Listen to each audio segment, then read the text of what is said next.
Festival. ஏன்னா உங்க படம் முடிஞ்சிச்சுன்னா கூட பரவாயில்ல, உங்களுக்கு இன்டர்வல் டைம். ஸோ ரொம்ப ரொம்ப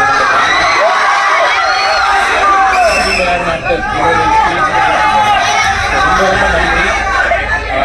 ஒரே ஒரு விஷயம் மட்டும்தான் நிஜமாவே ரொம்ப ரொம்ப தேங்க்ஸ்.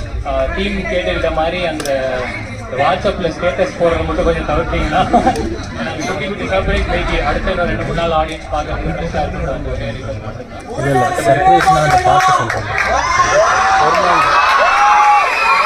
அவங்களோட டிசிஷன்ஸ் தான். எல்லாமே சேர்ந்த ஒர்க்காக இருக்குது. ரொம்ப நன்றி. நீங்க கொடுக்குற இந்த ஒரு ஹோப் மட்டும்தான் கடைசி வரைக்கும் அந்த வேலை